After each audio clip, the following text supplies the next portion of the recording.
Բարև ձեզ։ Առաջինը եթերում մանրամասներն են, ես Դավիթ Ստեփանյանն եմ, այսօր իմ հյուրն է քաղաքագետ, Գիտությունների ազգային ակադեմիայի փիլիսոփայության, սոցիոլոգիայի եւ իրավունքի ինստիտուտի տնօրեն Էմիլ Օրդուխանյանը։ Բարև ձեզ, պարոն Օրդուխանյան։ Բարև ձեզ։ Պարոն Օրդուխանյան, կարծես թե եկեղեցում սկսվել է ինքնամաքրման գործընթաց, ամենայն դեպս 11 արքիեպիսկոպոս եւ եպիսկոպոսներ նամակ են գրել, որում հստակ դիրքորոշում են արտահայտում, գործող կաթողիկոսը պետք է հեռանա։ Խնդրեմ նաև ձեր տեսակետը այս գործընթացի վերաբերյալ։ Նախ կարևոր է, որ հենց կառույցի ներսում է սկսվել process-ը եւ հոգեվոր բարձր դասի ներկայացուցիչների կողմից։ Իհարկե մենք գիտենք, որ սրա նպաստող գործոններ եղան, եթե չլինեին այդ բացահայտումները, այդ փաստական նյութերը, դժվար թե նման շրջադարձ լիներ։ Եվ ցավոք սրտի հեղինակությունը եկեղեցու վարկը այս վերջին շրջանում շատ սասանվեց, ինչը դրական չէ, բայց այստեղ պետք է հասկանանք, որ եթե այս խնդիրները կային, ապա նա ղեկավար կազմը գոնե պետք է տեղյակ լիներ այդ մասին եւ փորձեր կանխարգելել, որպեսզի նախ հեղինակությունը չտուժեր եկեղեցու, արժեքը պահպանվեր այն բարձրության վրա, որը կար, եւ բնականաբար տեղի չունենային այն իրադարձությունները, որոնք տեղի ունեցան, բայց ինչպես ասում են, լավ է ուշ, քան երբեք, իհարկե սա այս տեսանկյունից ընդունելի չէ, որովհետեւ կրկնում եմ, եկեղեցին այն ինստիտուտն է, որի վարկը չպետք է սասանվեր որևէ կերպով, բայց այնուամենայնիվ ներսում են արդեն գիտակցում, որ այդպես շարունակելը ամենևին լավ տեղ չի տանելու եւ դա բացասապես անդրադառնալու է հենց եկեղեցու վրա եւ թերևս այս հանգամանքի հաշվառմամբ է, որ մենք այսօր տեսանք որոշ եպիսկոպոսների, արքեպիսկոպոսների այդ գրություն հորդոր նամակը, որը նաեւ կարծես թե հրապարակվել է։ Եթե փորձենք կանխատեսենք հետագա ընթացքը, ըստ ձեզ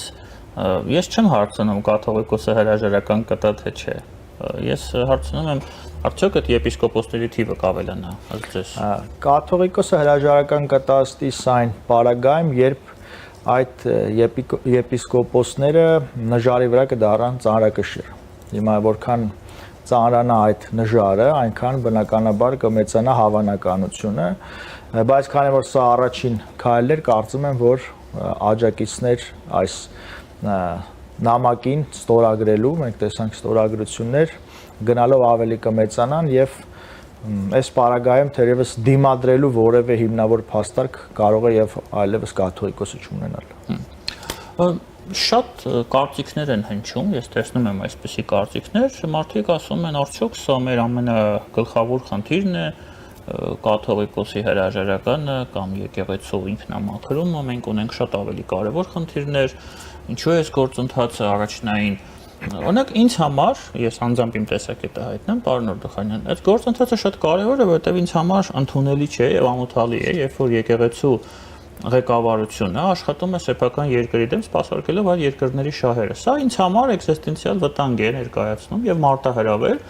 Ես իմ առաջի խնդիրը, որը ես տեսնում եմ այս եկեղեցու ղեկավարության մեջ, դա է։ Այն դեպքում, երբ որ ինքը պետք է աշխատի երկրի համար, պետականության համար, հանուն երկրի, հանուն պետականության, որպեսզի երկիրը ուժեղանա եւ հզորանա, ոչ թե սպասարկի օտարի շահերը։ Ինձ համար սա առաջնահերթ է, առաջին հերթին այս տեսանկյունից ելնելով։ Ըստ ձեզ, արդյոք իրականում այդ քննադատությունը իրավունք ունի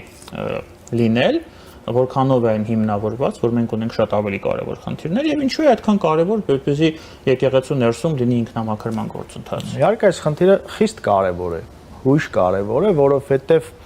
այն պայից ի վեր, երբ եկեղեցին սկսեց քաղաքական տեսակետներ հայտնել, գնահատականներ հնչեցնել, քաղաքական դաշտ գործուղել եւ օրհնել այդ գործուղումը տարբեր ներկայացուցիչների, այս ամենը ցույց տվեց, որ եկեղեցու հոգևոր դասը, այսպես ասենք, փորձում է նաև քաղաքականության մեջ որոշակի ազդեցություն ապահովել, իսկ մեզ հայտնի է եւ փաստ է, որ գործառույթը եկեղեցու ամենևին քաղաքականությամբ զբաղվելը չէ, առավել եւս այն պարագայում, երբ կա պետություն, երբ կա պետական ինստիտուտ, հասկացությունը։ Եթե նախկին ժամանակներում եկեղեցին որոշակի քաղաքական գործառույթներ իրականացրել է, դա ընդունելի է եղել, որովհետև պետականություն չի եղել, բայց այսօր կա պետություն, սահմանադրությամբ ժողովրդի քվեով ձևավորված քաղաքական ընտրախավ, եւ հետեւապես եկեղեցու գործառույթները պետք է սահմանափակվեն հենց այն հոգեվոր շրջանակում, այդ հոգեվոր կազդուրման շրջանակում հասարակության, որը կարծում եմ առաքելությունն է հենց։ Եվ երկրորդ խնդիրը հարց պետք է առաջանա, ինչու մեր հոգեվոր դասի որոշ ղեկավարներ տարբեր պարգևների են արժանանում օտար պետության քաղաքական ղեկավարության կողմից։ Ես շեշտադրում եմ քաղաքական ղեկավարության կողմից։ Եվ սա որպես մարտահրավեր է արվում իդեպ։ Պուտինի վերջին էս բանը, ուսում մարտահրավեր լիներ։ Իսկապես, եւ բնականաբար հարց է առաջանում, թե ինչ ծառայությունների դիմաց են այդ շքանշաններ կամ կոչումներ շնորհվում հայ առաքելական եկեղեցու բարձրաստիճան ներկայացուցիչներին։ Եթե այս հարցերի պատասխանը եկեղեցին չհնչեցրեց, բնականաբար սա քաղաքական տարբեր հարցադրումների տեղիք էր տալու եւ այդ հարցադրումները եղան։ Այդ հարցադրումների նույնպես պատասխաններ չհնչեցին եւ վերնախավը եկեղեցու ղեկավար կազմը երբեք չթաքցրեց, որ քաղաքական տարբեր հավակնություններ եւ մասնավորապես քաղաքական շահեր կարող է հետապնդել այդ կառույցը։ Եվ ստացվեց երկատում հոգևոր քաղաքական իշխանության ձգտումներ, ինչով պետք է զբաղվի եկեղեցին, որտեղ է կարեկցանքի ինստիտուտը,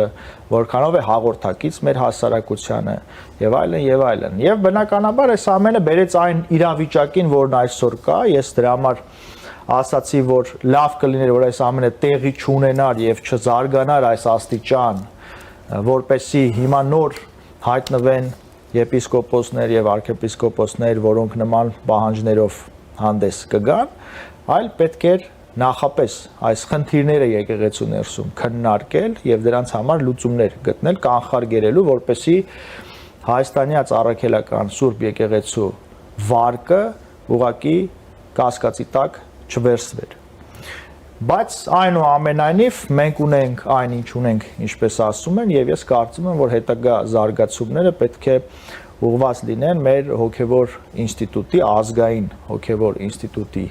մաքրմանը եւ որքան արագ եւ որքան ներսից դա տեղի ունենա, այնքան դրանից կշահի հենց եկեղեցին։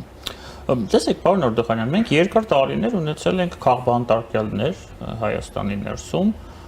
ցավոք սրտի, եւ այդ նույն եկեղեցու հոգեվոր իշխանները, այդ թվում նաեւ այն հոգեվոր իշխանները, որոնք հիմա գտնվում են կալանքի տակ եւ իրենց համարում են քաղբանտարկյալ, ծպտուն չէին հանում այդ ամենի կապակցությամբ։ Հիմա հայտարարում են, որ իրենք քաղբանտարկյալ են, այսօր արդեն մեկը հայտարարել է, որ ինքը գերի է, պատանդ է իրականում սեփական երկրի ներսում։ Հիմա հարց է առաջանում, մենք իրոք քաղբանտարկյալներ ունենք հիմա թե ոչ։ Տեսեք, եթե այդ անձինք, որոնք կարծես որպես քաղաքացիական անձինք են ենթարկվում, ամենայն դեպս պատասխանատվության, դատավարությունը այդպիսին է, ոչ թե որպես հոգևոր անձինք, այլ քաղաքականության մեջ ներգրաված եւ տարբեր դրդապատճառներ, գիտեն, փաստարկներ։ Հայաստանի Հանրապետության քաղաքացիներ։ Այո, դրա համար եմ ասում, որպես քաղաքացիական անձինք են ենթարկվում պատասխանատվության, ենթադրյալ որոշակի արարքների համար դատավարությունը կլինի, կհասկանանք վճիռն ինչպիսին է, բայց հարցը հետեւյալն է, որ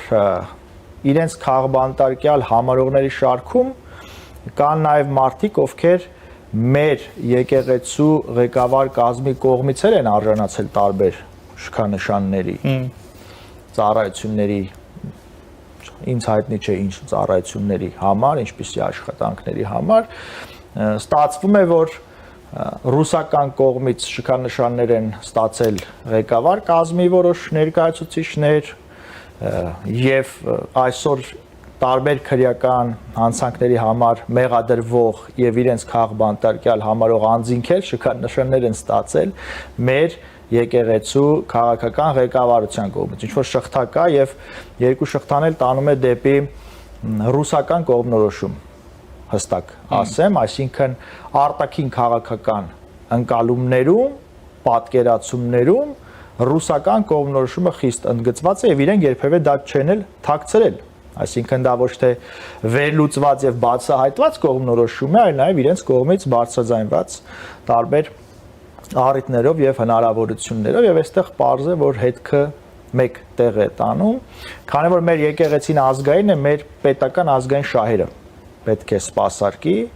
եւ կրկնում եմ այն հարցադրումը, մեզ այդպես էլ հայտնի չդարձավ, թե ինչ ծառայությունների համար են շքանշանների արժանացել ղեկավար կազմի որոշ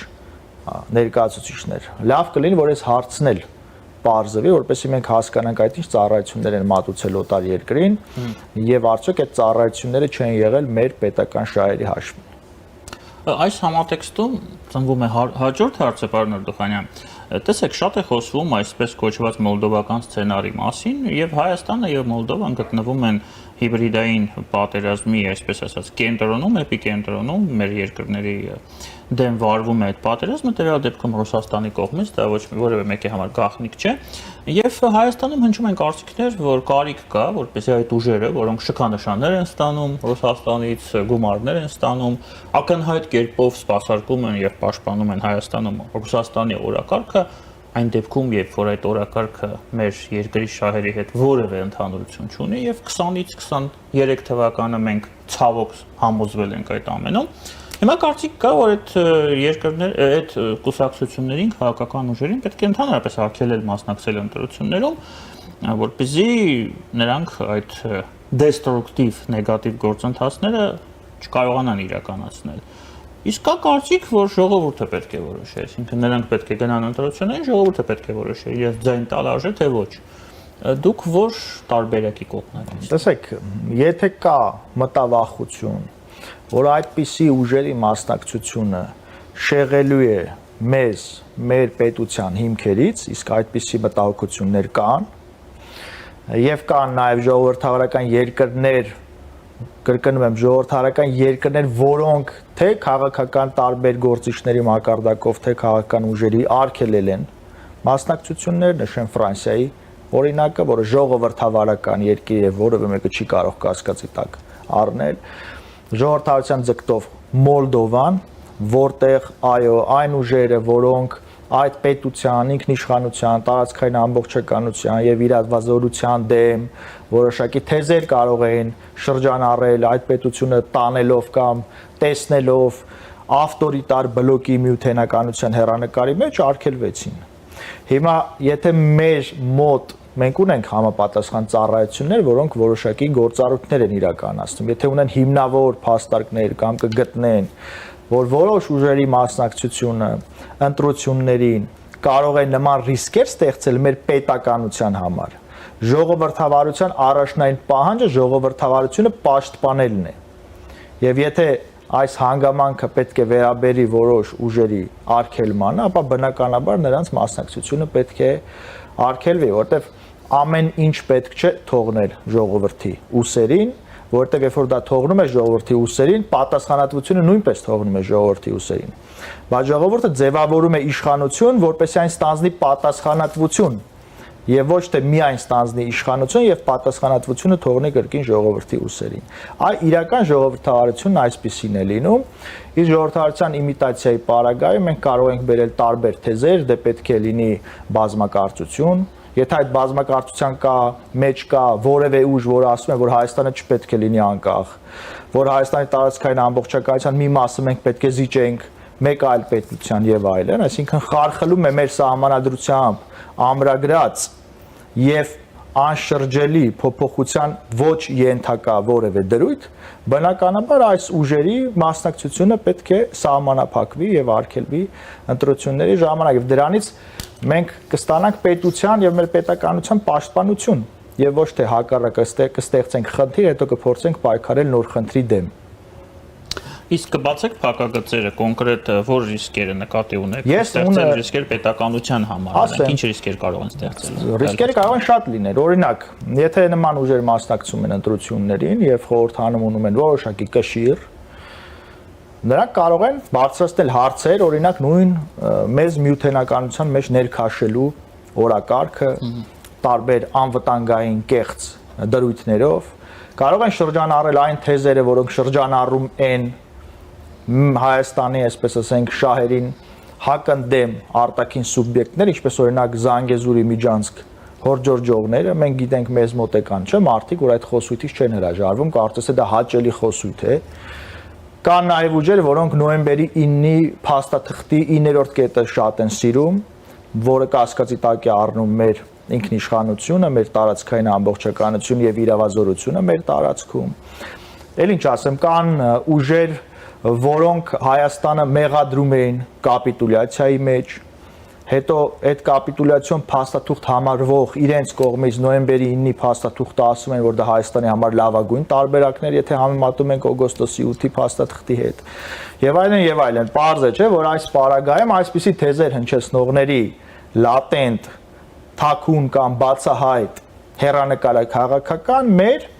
անկախության, մեր պետականության հիմքերի խարխլումն է, մեր կախյալության կապանքները ամրապնդելն է այն սուբյեկտից, որից մենք կախված ենք եղել, գրեթե բոլոր ոլորտներում եւ դրա հետևանքները զգացել ենք եւ ֆիզիկապես մեր մաշկի վրա եւ մեր տարածքի որոշ հատվածները Ադրբեջանի կողմից զավթելու տեսքով եւ դաշնակցային հարաբերությունների եւ պարտավորությունների չկատարման տեսքով այս շարքը սենց միշտ կարելի է թվել եւ սա անվերջ է եւ տեսել ենք նաեւ որ այս պետությունը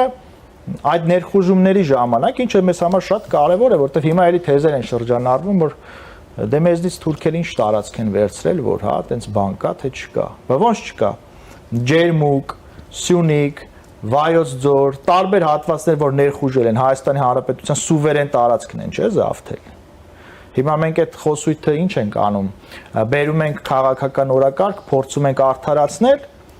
թե հակառակը փորձում ենք այդ խոսույթը շրջանառող ուժերին, որոնք իրականում տանում են մեր պետականության հիմքերի խարխլմանը,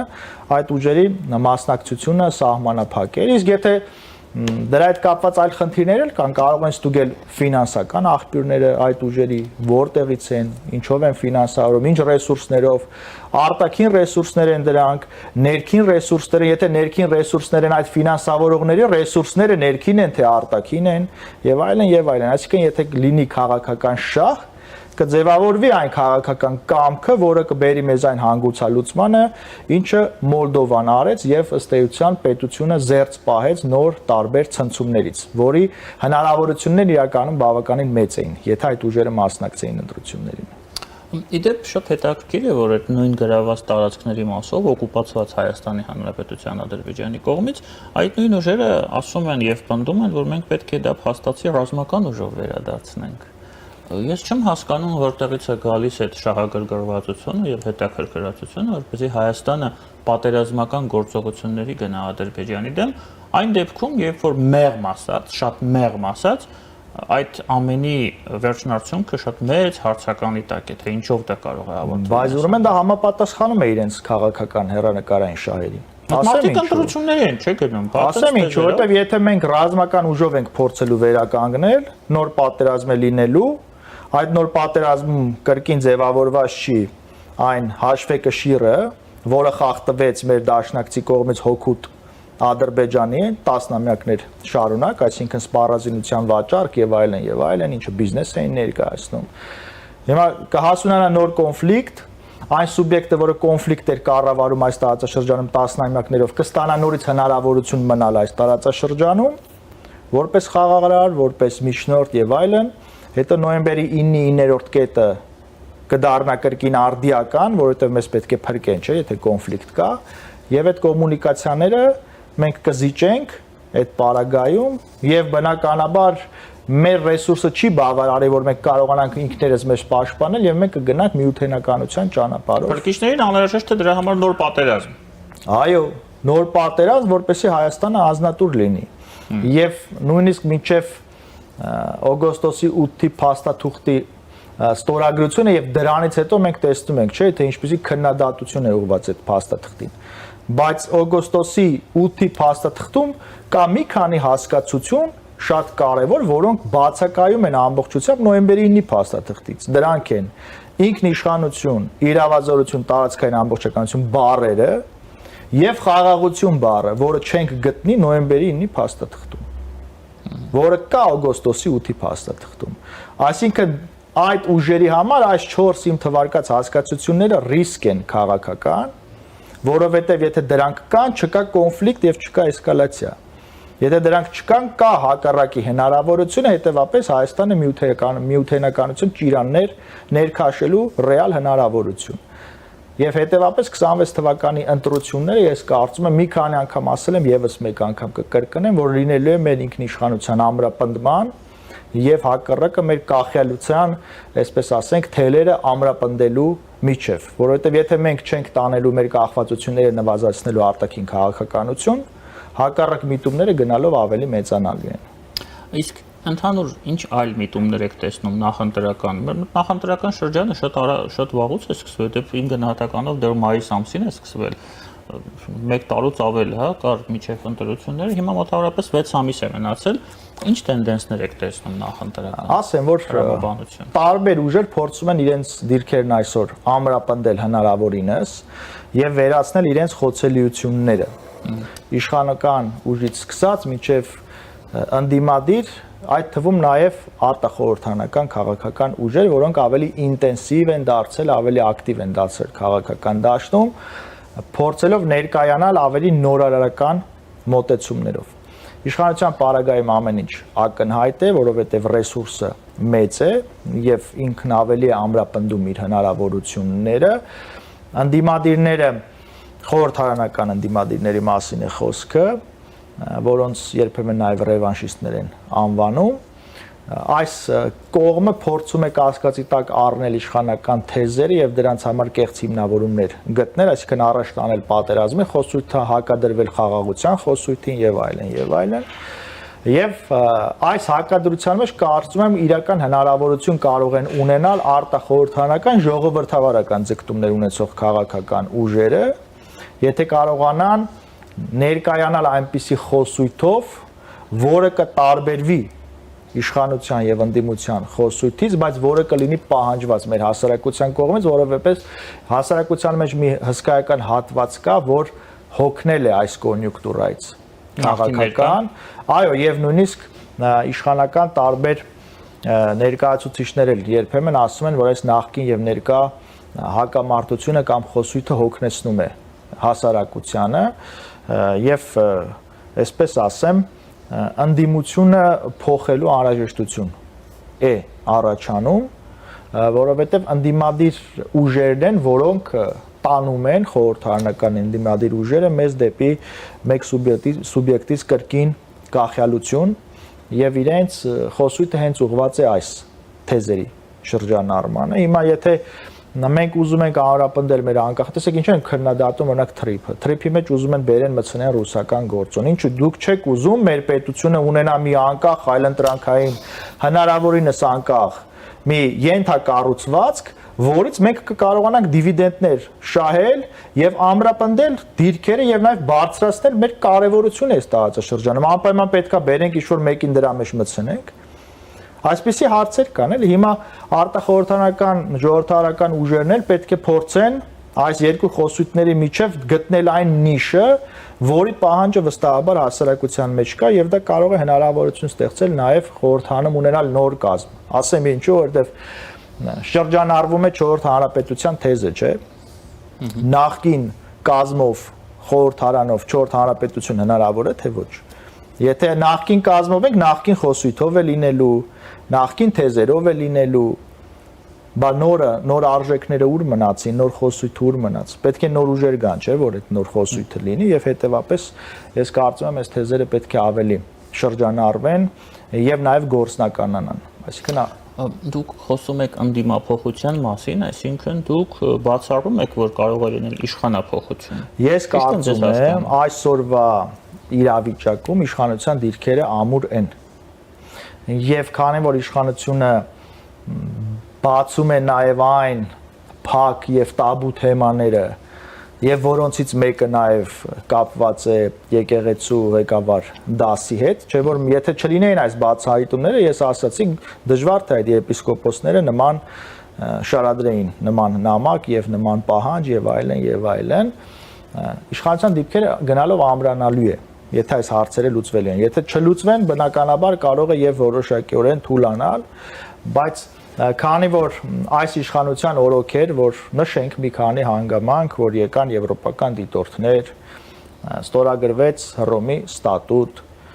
օգոստոսի 8-ի փաստաթուղթ, Ադրբեջանից ստորագրվեց, նախաստորագրվեց ներողություն, խաղաղության համաձայնագիր, կան հայ-ամերիկյան համաձայնություններ եւ այլն, այսինքն կա արված աշխատանք որոշակի եւ կա նաեւ վերջին գոնե 2 տարվա ընթացքում որոշակի խաղաղություն իրավիճակի տեսքով, չկան նոր զոհեր, չկան նոր հարձակումներ, նոր տարածքային զավթումներ Ադրբեջանի կողմից եւ այլն։ Հիմա սա որոշակի դիվիդենդներ է ապահովելու իշխանության համար, որտեղ այն թեզերը, որոնք շրջանառել են խորհրդարանական ընդդիմությունը, դրանք ամբողջությամբ սնանկ են, չէ՞ դարձել։ Հիմա բնականաբար, եթե սնանկ է, ուրեմն այդ տեղը կարող է վակուում առաջանալ։ Եվ այդ վակուումից կարող են օգտվել արտախորհրդանական այն մյուս ուժերը, որոնք կառաջարկեն այնպիսի խոսույթ, որը չի լինի նույնական կամ նման կամ մոտ ընդդիմադիր խորհրդանական ընդդիմադիր ուժերի խոսույթին եւ կտեղավորվի մեր պետության ամրապնդման, մեր անկախության տրամաբանության մեջ։ Եթե մենք կկարողանանք այդպիսի խորհրդարան ձևավորել եւ վստահ եմ մենք ավելի ամուր քայլերով կգնանք այն խնդիրների գործնական լուծումներին, որոնք այսօր մեր առջև ծառացած են։ Իսկ ընդդիմափոխությունը որպես գործընթաց, եթե իրոք դա ստացվի ձեր նշած սցենարով, այդ գործընթացը կուժեղացնի, կամրապնդի, այսինքն արագ քայլերով առաջ շարժվելու, բնականաբար, բայց ընդդիմափոխության պարագայում էլ շատ կարևոր է այդ ուժերի մասնակցության հարցը, որը քիչ առաջ քննարկում էինք, եթե բացահայտվում է, որ այդ ուժերի ձգտումները քաղաքական պլատֆորմը, հետագիծը, ծրագիրը եւ ֆինանսավորումը խնդրահարույց են, ապա նրանց սահմանափակման պարագայում է հնարավոր մյուս արտախորհրդարանական ժողովրդարար ուժերի մուտքը խորհրդարան, որովհետեւ մեր ընտրազանգված իրականում սահմանափակ է, մենք մասնակցության լայն ցուցանիշներ չենք տեսնում ընտրություններին, ընտրողների թվի եւ նաեւ տեսնում ենք շատ փոշիացած ձայներ։ Նախորդ ընտրություններին 21 թվականին խորհրդարան չանցած ուժերի ընդհանուր հանրագումարը տոկոսային մոտավորապես 19 եւ մի քիչ ավել տոկոս է։ Այսինքն նշանակում է մոտ 20% ձայն է փոշիացել, իսկ դա եթե մենք գումարում ենք իրար մի քանի այսպես տասնյակ հազարավոր ձայներ է։ Այսինքն մենք նման շռայլություն գոնե հաջորդ ընտրություններին չակերտավոր շռայլություն մեզ չպետք է թույլ տանք, որքան շատ լինեն այս տրոհված մասնակցությունները 0.5%, 1.2 եւ այլն, դրանք կորելու են, այսինքն մեր քաղաքացիների ընտրողների մոտավորապես 20%-ի քվեն ուղղակի ոչ միտեղ չի հասնում։ Մենք պետք է հարցը կարողանանք լուծել, որ այդ քվեն հասնի եւ դառնա մանդատ խորհրդարանում եւ մենք ունենանք նոր կազմ։ Հուսանք, որ այդպես էլ կլինի, շատ շնորհակալ եմ ձեզ, պարոն Օրդուխանյան, հարցազրույցի համար, մեր հյուրներ Գիտությունների ազգային ակադեմիայից փիլիսոփայության, սոցիոլոգիայի եւ իրավունքի ինստիտուտի տնօրեն, քաղաքագետ Էմիլ Օրդուխանյանը, քիչ անց մենք կվերադառնանք եւ կշարունակենք մեր եթերը։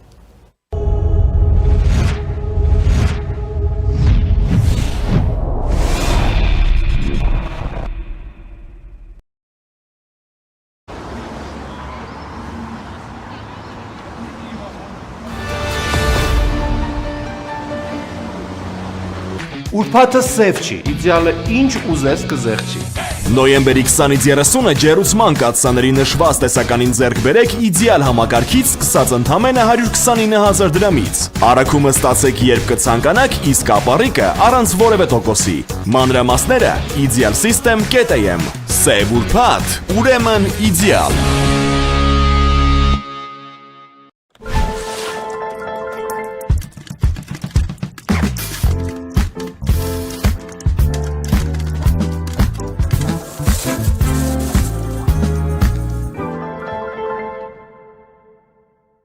Ուրբաթը սև չի, իդեալը ինչ ուզես կզեղչի։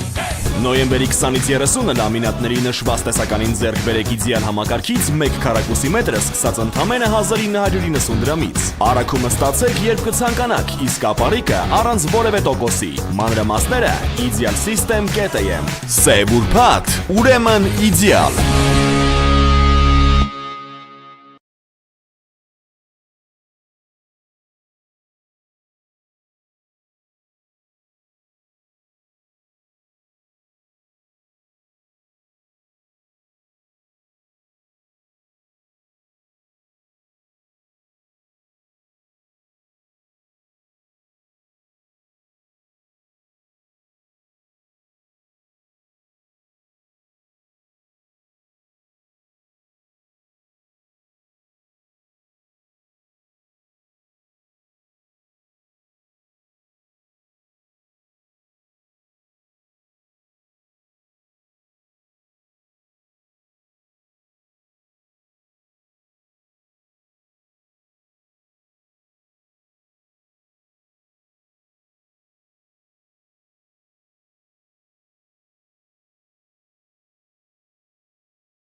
Մեր եթերը շարունակվում է, մեր հյուրն է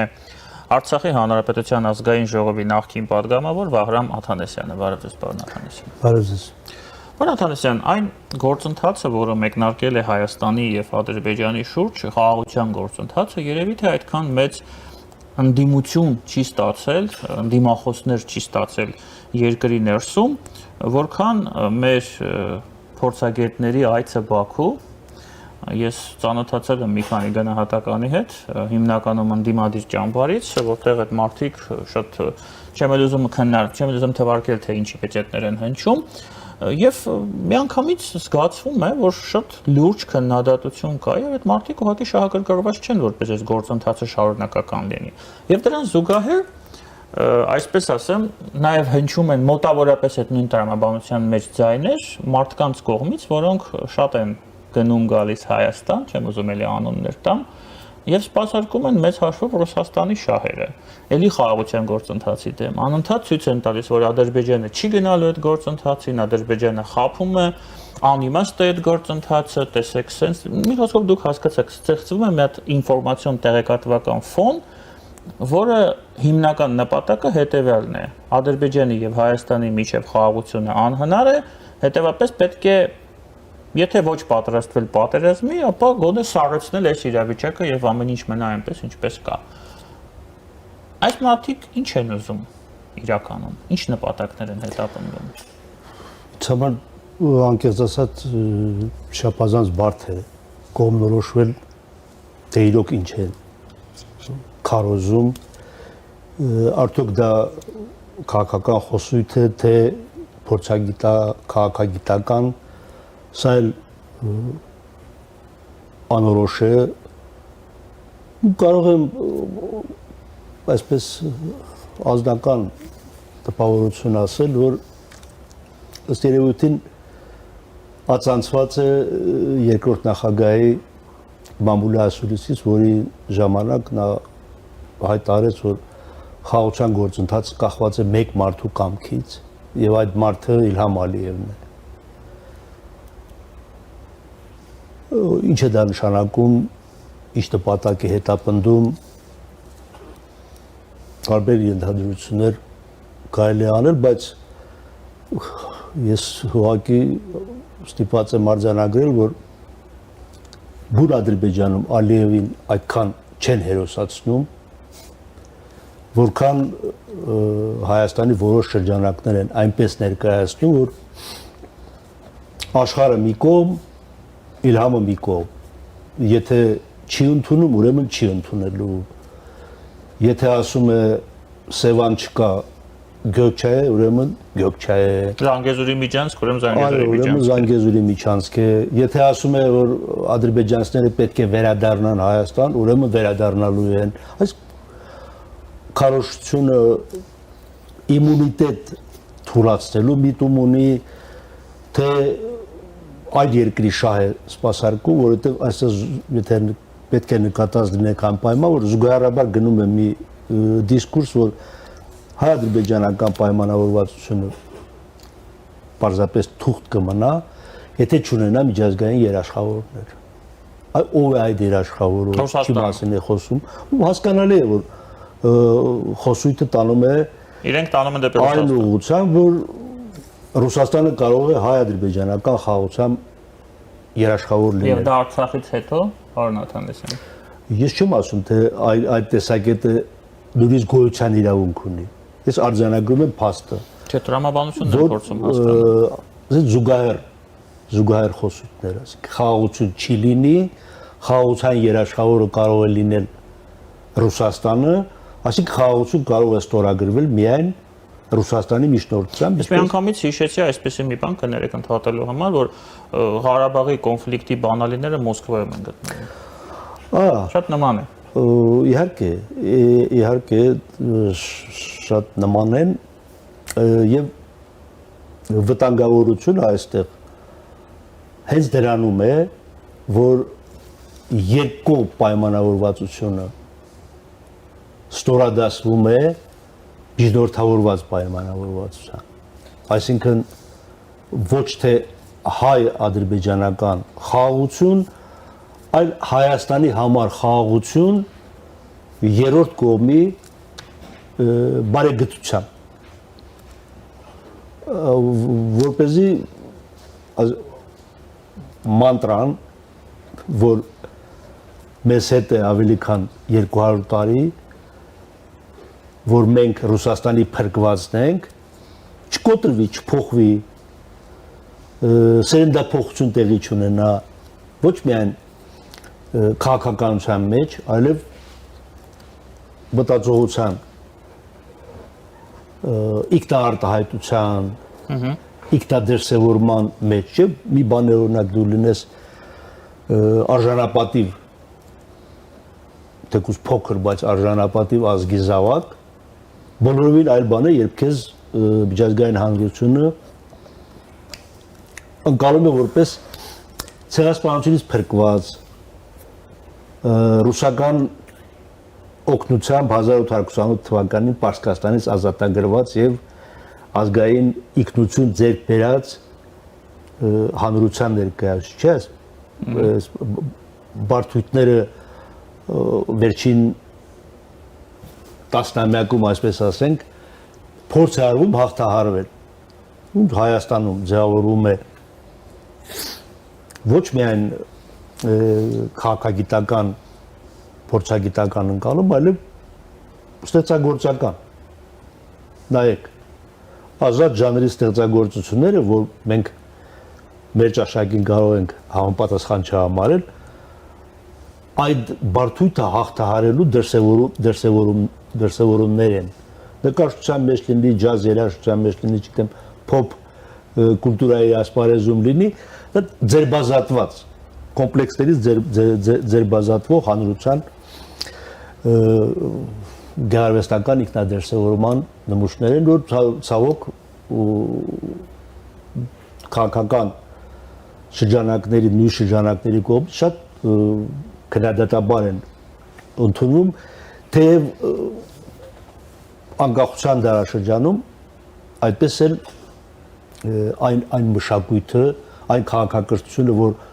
պետք է հարիր լիներ հաղթած ժողովրդին, Հայաստանում չի ձևավորվել։ Չկա որևէ նմուշ չկա, ասենք, եթե հիշեք, բանակի մասին ինչ ֆիլմ էին նկարել,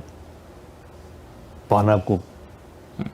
Սերիալը։ Ես չեմ նայել, չգիտեմ։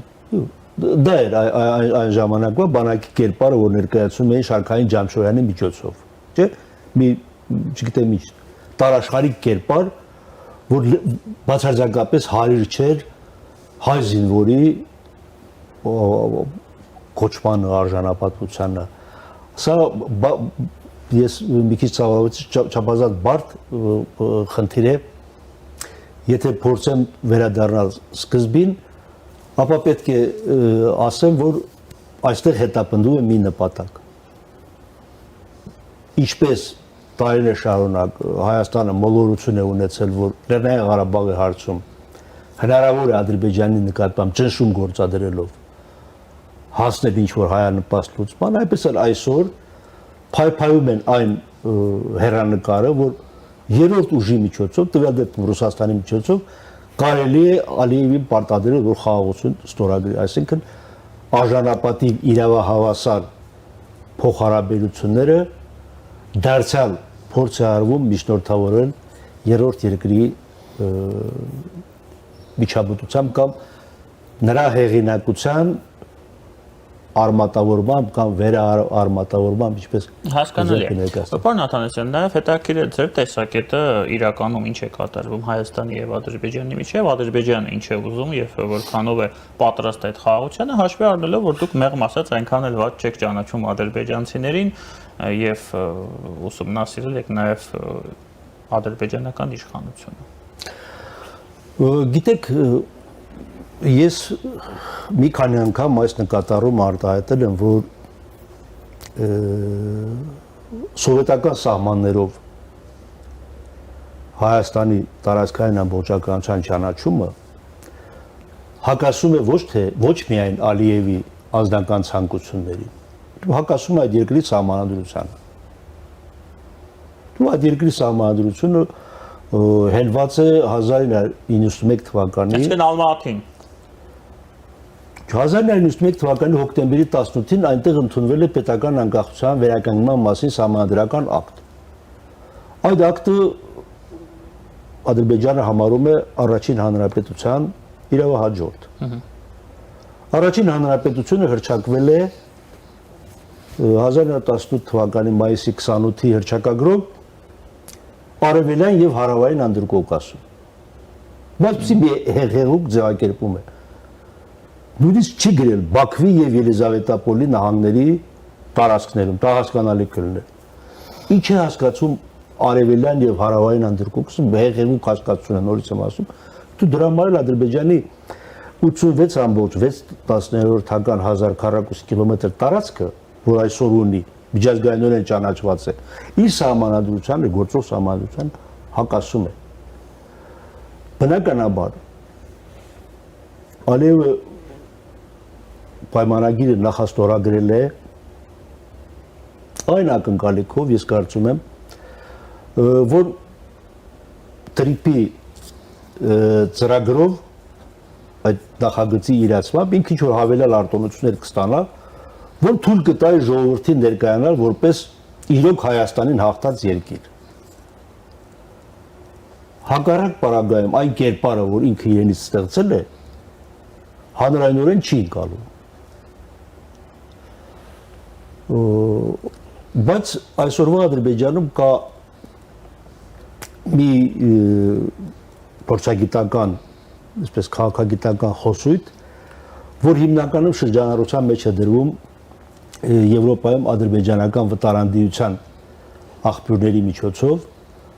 դա այն է, որ Հայաստանի հետ խաղաղությունը Ադրբեջանի ինքնիշխանության երաշխիքն է։ Եթե Ադրբեջանը չի ստորագրում Հայաստանի հետ խաղաղության պայմանագիր, ապա տարածաշրջանը մնում է Ռուսաստանի ազդեցության գոտում, իսկ Ռուսաստանը ցանկացած պահի կարող է Ադրբեջանում ինքնիշխանությունը վերացնել, ինչպես իրենք են ասում, ինչպես վերացրել է 1920 թվականի ապրիլի 28-ին։ Այսպես մի բարդ վիճակ է նաև Ադրբեջանում, այսպես միանշանակորեն ասել, որ Ալիևը ոտնձգություններ ունի, Երևանը պետք է գրավի, չգիտեմ ինչ, ես այս տեսակետը չեմ կիսում։ Ես կարծում եմ, որ խոսույթը ինչ-որ առումով հասցեագրված է արտաքին խաղացողներին, արտաքին դերակատարներին։ Ալիևյան խոսույթը։ Այո։ Իհարկե նա չի կարող կոպիտ հակադրվել օգոստոսի 8-ի համաձայնություններին։ Ու այստեղ կհակասի նաև ինքը իրեն, որովհետև ինքը ի սկզբանե դերևս մինչև քվեարկության օրը բաց արտահայտվել է, որ ինքը պաշտպանում է Թրամփի տեխնացությունը։ Քվեարկությունից մեկ ամիս առաջ։ Այսպես բաց արձակատման չի գնա։ Բաց արձակատման չի գնա նաև Թուրքիայի հետ։ Որտեղ Թուրքիան որքան էլ մենք ասենք հայատյաց պետություն, հայագործան պետություն եւ այլն, իհարկե այս բոլոր բնութագրումները Թուրքիային կարելի է եւ պետք է վերագրել, բայց այսօր Թուրքիան իր տարածաշրջանային մերձավորարևելյան հավակնությունները բավարարելու համար խնդիր ունի աշխարհին ներկայանալ որպես դեմոկրատական երկիր։ Դրանից քննարկում է Օջալանին ներում շնորհելու հարց քրդական բանվորական կուսակցության առաջնորդին եւ ասենք Գազայում, Սիրիայում, այլուր Լիբիայում հանդես է գալիս որպես խաղաղարար։ Թե դա փափուկ ուժի կիրառմամբ էքսպանսիա, ակնհայտ էքսպանսիա է։ Հարավային Կովկասի հանդեպ իհարկե Թուրքիան հավակնություններ ունի, բայց այդ հավակնությունները չեն կարող դրսևորվել տարածքային պահանջների առումով, ասենք Հայաստանից այս են պահանջում, Վրաստանից այն են պահանջում եւ այլն եւ այլն։ Այս դեպքում որքան հասկացում այլև խնդիրներ ունի նաև Էրդողանի հետ։ Որտեղ Էրդողանին այս պահին ձեռնտու է վերականգնել հարաբերությունները Հայաստանի հետ, որպեսզի դառնա Եվրոպայի գործընկեր։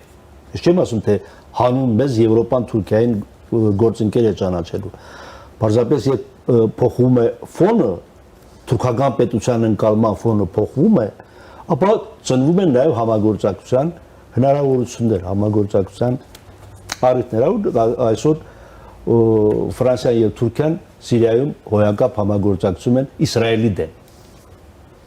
Իսկ ով է երաշխավորը, որ Թուրքիան եւ Ֆրանսիան չեն կարող հարավային Կովկասում համագործակցել, ասենք ընդդեմ Ադրբեջանի կամ Ռուսաստանի, եթե Ադրբեջանը անցնելու լինի, վերադառնալու լինի ռուսական օրբիտա ծիր։ Կարծում եք այդ հնարավորությունը պահպանվում է, սա շատ կարևոր հարց է։ Ես կարծում եմ պահպանվում է։ Պահպանվում է, որովհետև ռուսական կողմը անընդհատ մեսիջներ է հղում Իլհամ Ալիևին։ Վերջինի մասին ես վերջերս փոքրիկ դիտարկում արել եմ 8 տարեկան Իլհամ Ալիևը նկարը ուղարկում տեսել եմ Խորհրդային Միության ՊԱԿ-ի նախագահի առաջին տեղակալ Ցվիգունի տիկնոջը։ Եվ այդ լուսանկարը, ներողություն, այդ մատիտանկարը հրապարակել է Ցվիգունի թոռը, որը վարում է գեներալ Ցվիգուն ռու կայքը։ Պատկերացրեք, ՊԱԿ-ի Խորհրդային ՊԱԿ-ի նախագահի առաջին տեղակալի կյանքի կենսագրության մասին պատմող կայքը չի կարող անվտանգության դաշնային ծառայության վերահսկողությունից դուրս լինել, բացառված է։ Դու այդտեղ յուրաքանչյուր լուսանկար, յուրաքանչյուր ակնակ կարող է արտասահմանյան հետախուզությանը մտորելու տեղիք տա։ Եվ երբ դա հրապարակում է, դա ինչ է նշանակում։ Դա նշանակում է, որ կոնկրետ անվտանգության դաշնային ծառայությունը Իլհամ Ալիևին ասում է՝ հիշիր ով ես դու։ Որտեղից է սկիզբ առնում քո իշխանությունը։ Քո իշխանության աղբյուրը գեներալ Ցվիգունն է։ Գեներալ Ցվիգունը իր պաշտոնը զիջել է Հեյդար Ալիևին, Ադրբեջանի ՊԱԿ-ի նախագահի պաշտոնը 1967 թվականին, 2 տարի հետո լոբինգ է արել, որպեսզի Հեյդար Ալիևը նշանակի Ադրբեջանի Կոմկուսի կենտրոնի առաջին քարտուղար 1969 թվականին։ Եվ այդ իշխանությունը չի փոխվել։ 1969 թվականից առ այսօր Ադրբեջանում Հեյդար Ալիևի իշխանություն է։ Այս կապերով, այս առնչություններով, ի վերջո նաև վերջին տարիների էներգետիկ բիզնես ծրագրերով, նավթային այդ ծովահենային այդ առևտուրը, որ Ռուսաստանի եւ Ադրբեջանի միջև կա 7 լցանավ միայն բրիտանական բաժանմիջոցների տակ են հայտնվել։ Սա միլիարդների հասնող միլիարդավոր դոլարների ստվերային արքուվաճառք է Վլադիմիր Պուտինի եւ Իլհամ Ալիևի միջև ցանկացած պահի Ռուսաստանը կարող է անցնել շատ ցավալի բացահայտումների, շատ ահավոր ցավալի բացահայտումներ ու կարող են Իլհամ Ալիևի իշխանությունը խարխլել։ Մանավանդ որ պատրաստի տեխնացու իրենք ունեն, հիշեք 2 տարի առաջ Վլադիմիր Պուտինը Մեհրիբան Ալիևայի ծննդյան օրվա շնորհավորական օրերձում բարձ արտահայտել որ դուք Ռուսաստանի ամենավստահելի մարդն եք Ադրբեջանում։ Մի կողմից դա մատնություն էր, մյուս կողմից գուցե փաստի արձանագրում, որտեղ Մեհրիբան Ալիևայի ընտանիքն էլ Փաշաևների ընտանիքը խորհրդային ժամանակներից Մոսկվայի հետ կապված լուրջ կապեր ունեցող ընտանիք էր, բավական է ասել, որ նրա հորեղբայրը Ադրբեջանի դիվանագիտական ակադեմիայի ռեկտոր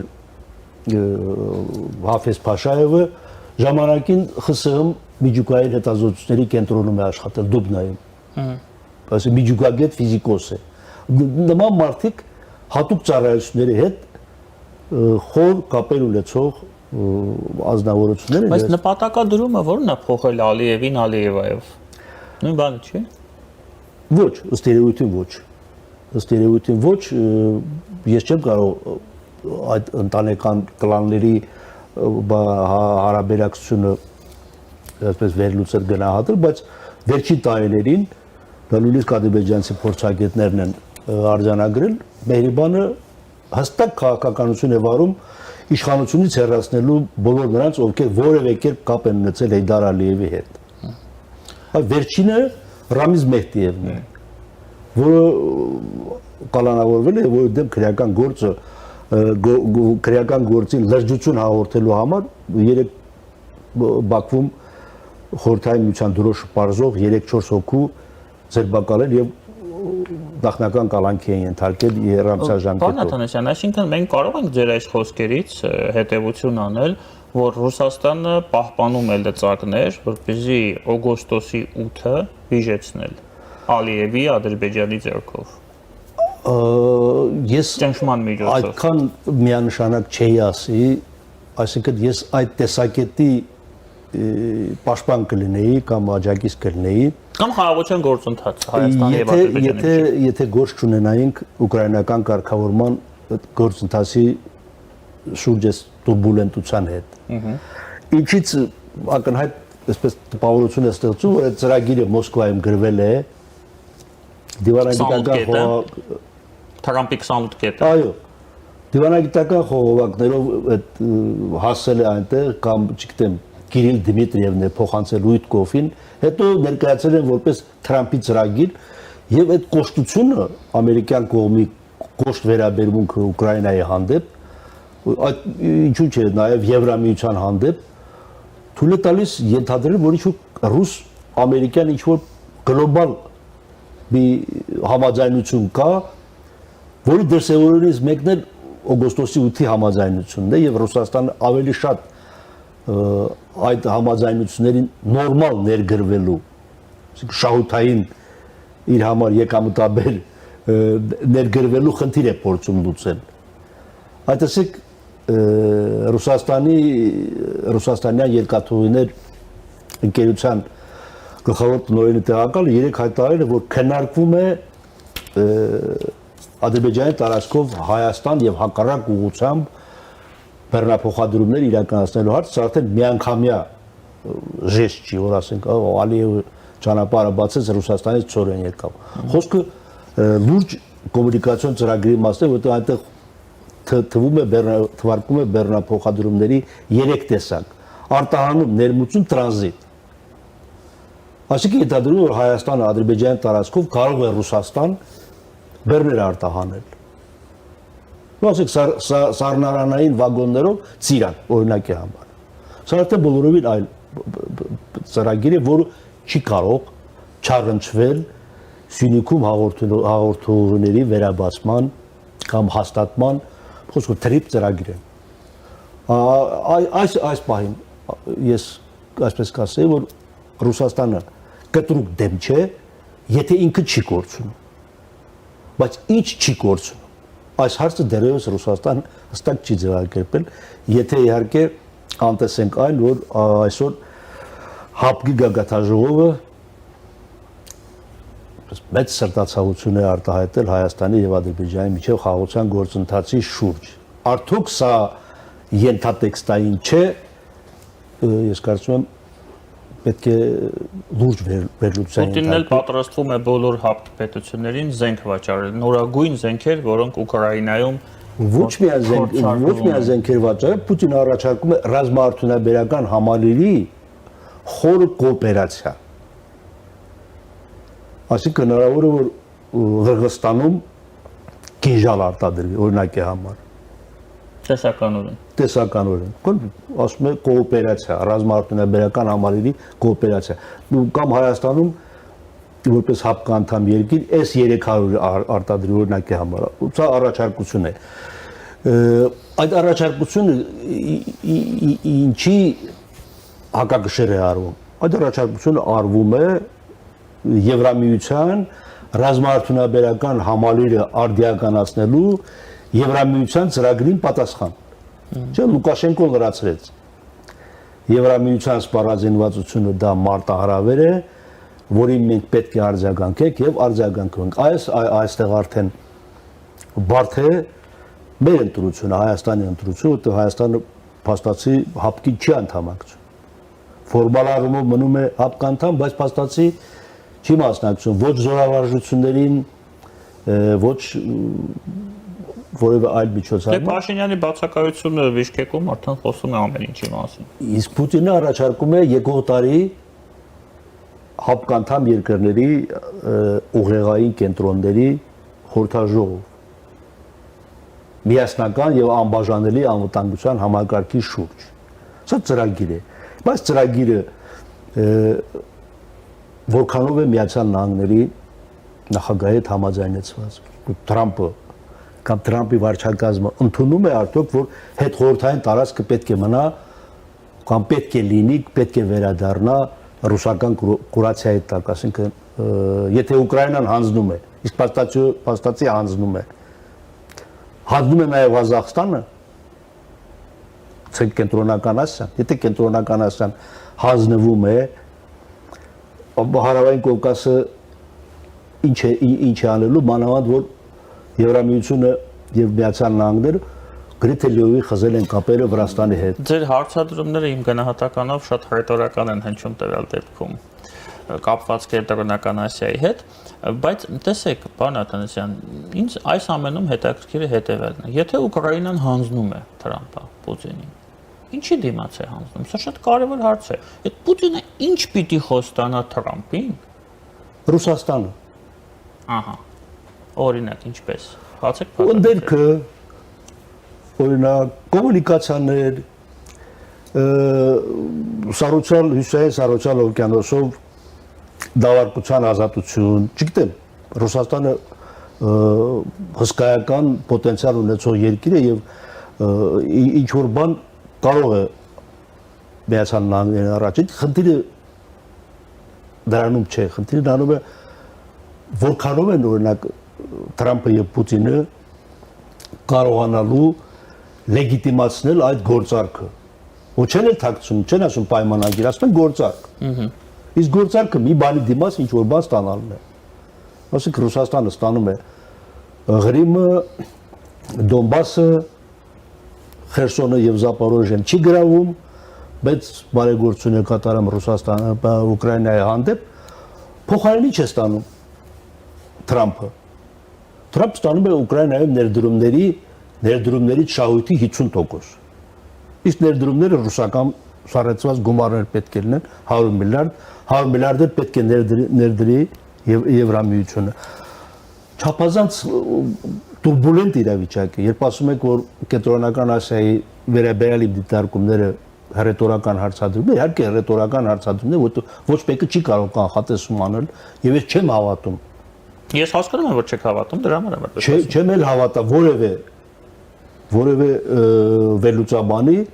քաղաքագետի ու միանշանակ կանխատեսումներ անել, թե վաղը ինչ է լինելու կամ 5 տարի հետո ինչ է լինելու։ Պարոն Աթանասյան, բայց այստեղ եւս մեկ հարց կա։ Մենք Չինաստանի մասին ենք մոռանում։ Եթե Պուտինը ձեր ասելով, այդ հնարավորությունն էլ դիտարկենք, որպես վարկած իհարկե, Ռուսաստանը պայմանական տալիս է Թրամփին, բայց Չինաստանը։ Այդ Ռուսաստանի այդ տալ կամ չտալը ոչ միայն Պուտինից է կախված, որովհետև դա մի մասը արդեն Չինաստանինն է։ Չգիտեմ, չափազանց Չինաստանն էլ կողմ է։ Չափազանց դժվար է կողմնորոշել, օրինակ ինչու այդ ուկրաինական կարգավորման ծրագրի հրապարակման ֆոնին տեղի ունեցավ Միացյալ Նահանգների եւ Չինաստանի նախագահների հեռախոսազրույց։ Ինչ է խոսել։ Եվ սամիտ է նախապատրաստում։ Չէ, ինչ է խոսել, մենք չգիտենք։ Մենք գիտենք այն, ինչ որ Սինխուա գործակալությունը կամ ասենք New York Times թերթը փոխանցել է Սպիտակ տան մամուլի ծառայության։ Այսինքն ոչ մի բան։ Ոչ մի բան։ Այո, ստանդարտ։ Արճակատում չպետք է լինի, երկրները պետք է համագործակցեն, նաև տնտեսական մրցակցությունը պետք է կարգավորվի եւ այլն, այսպես ստանդարտ բաներ։ Այլ տեղերից, այլ բաներից, ասենք ինֆորմացիա ենք ստանում, որ Ճապոնիան Թայվանին երաշխավորել է կատարյալ անվտանգություն, եթե անկախ Չինաստանը փորձի Թայվանը վերադարձնել կամ բռնակցել կամ չգիտեմ իր տարածքային ամբողջականությունը այնտեղ վերականգնել ռազմական ուժով։ Ճապոնիան 1941-45 թվականների Ճապոնիան չի։ Եթե Ճապոնիան Թայվանի անվտանգության երաշխիքի մասին խոսում է, ուրեմն այդ երաշխիքի թիկունքում կանգնած է Միացյալ Նահանգները։ Եվ մենք չգիտենք Թայվանի հարցում պատերազմ կլինի, թե առանց պատերազմ այդ հարցը կլուծվի։ Մենք չգիտենք ինչ է սպասվում Հնդկաստանի եւ Պակիստանի լարվածությանը, պայթելու է որպես պատերազմ, թե խաղաղվելու է։ Մենք չգիտենք թե երեք Սպիտակ տան ազգային գվարդիայի պահապանների վրա կրակող աֆղանստանցին ինչ է ցանկացել ասել կամ ով է նրան ուղարկել որպեսզի Միացյալ Նահանգների նախագահի նստավայրի մոտ բաշխակատ կրակի եւ ազգային գվարդիայի երկու զինծառայողի ծանր վիրավորում պատճառի։ Մենք չգիտենք ով է տեղեկատվական արտահոս տվել, որ Պակիստանի նախկին վարչապետ Իմրան Խանը բանտում սպանվել է։ Ում է պետք այդ ինֆորմացիան։ Այդ թշնամի ինֆորմացիոն թշնամի։ Գիտենք, որ դա արվել է ինչ-որ նպատակադրությամբ։ Ես օրինակ մտածում եմ, որ դա կապ ունի ուկրաինական կարգավորման հետ, որովհետև եզակի առաջնորդներից է Իմրան Խանը, որ 2022 թվականի փետրվարի 22-ին Պուտինի հետ Կրեմլում հանդիպում է ունեցել Ուկրաինայի դեմ պատերազմ սկսելուց 2 օր առաջ, եւ երկու մարդ են հիմնականում։ Մեկ Իմրան Խան, մեկ Իլհամ Ալիև։ Երբ ադրբեջանական կողմը ակնարկում է, որ անցյալ տարվա դեկտեմբերի 25-ին էլեկտրոնային հարձակման է ենթարկվել նաև Ալիևի նախագահական ինքնաթիռը, արդեն Պուտինից Ալիևի կախվածությունը կրկնապատկվում է եւ նրանից հեռանալու հնարավորությունը կրկնակի Ալիևի համար բարդանում է եւ այս բոլորը բնականաբար ազդում է ամբողջ տարածաշրջանի վրա, որովհետեւ անհնար է առանց Ադրբեջանի մասնակցության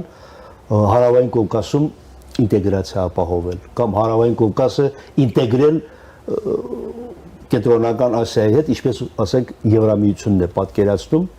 կրկնեմ, մանավանդ այն իրավիճակում, երբ Վրաստանը բացահայտ ընտրել է արևմուտքի հետ առճակատման ճանապարհ եւ այդ ճանապարհը հետեւողականորեն խորացնում է։ Իրոք, պարոն Աթանասյան, հարցերը շատ են, պատասխաններ չկան, բայց հենց մեր աշխատանքը դրանում է կայանում, որ փորձենք այդ վարկածները, այդ պատասխանների առաջ քաշել, ինչը կարծում եմ մեր այսօրվա շփման ընթացքում մեզ մոտ ստացվեց։ Շատ շնորհակալ եմ ձեզ այդ հնարավորության համար։ Մեր հյուրն էր Արցախի Հանրապետության ազգային ժողովի նախկին պատգամավոր Վահրամ Աթանասյանը։ Այսպեսին էին այսօրվա մանրամասները, ես Դավիթ Ստեփանյանն եմ, կհանդիպենք։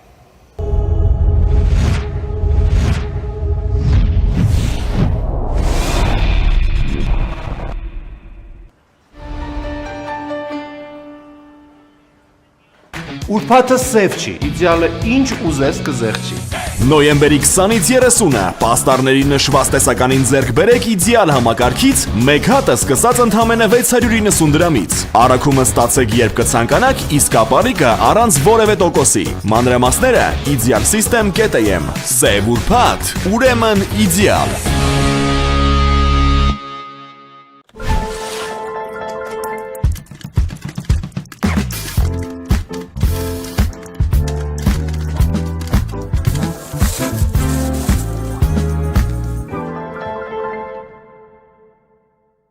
Ուրբաթը սև չի, իդեալը ինչ ուզես կզեղչի։